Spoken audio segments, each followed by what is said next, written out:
కాకినాడ జిల్లా కిర్లంపూడి మండలం రామయ్యపేటలో వినాయక చవితి పర్వదినాన్ని పురస్కరించుకుని గణపతి నవరాత్రి వేడుకలు బాల వినాయక యూత్ ఆలయ కమిటీ సభ్యుల ఆధ్వర్యంలో ఘనంగా ప్రారంభించారు. ఈ సందర్భంగా రామయ్యపేట పురవీధుల్లో బాల వినాయక స్వామిని తీన్మార్ డప్పులతో భజన కీర్తనలతో భారీ ఊరేగింపుగా తీసుకువచ్చి నూతనంగా ఏర్పాటు చేసిన మండపంలో ప్రాణ ప్రతిష్ఠ చేశారు. అనంతరం అర్చకులు దొడ్డి శివ పద్మ దంపతులు, దొడ్డి సత్యబాబు ప్రసన్న దంపతులతో ప్రత్యేక పూజలు నిర్వహించారు. ఆలయ కమిటీ సభ్యులతో పాటు పలువురు గ్రామ పెద్దలు బాల వినాయకుడిని దర్శించుకుని తీర్థ ప్రసాదాలు స్వీకరించారు. ఈ సందర్భంగా ఆలయ కమిటీ సభ్యులు మాట్లాడుతూ పర్యావరణ పరిరక్షణలో భాగంగా ప్రతి సంవత్సరం మట్టి వినాయకుడినే పూజిస్తున్నామని తెలిపారు.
వస్తుందండి వస్తా దగ్గరికి వస్తా.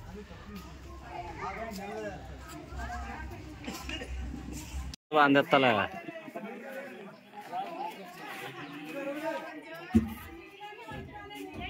ఒకసారి ఫోటో కూడా తెస్తాను.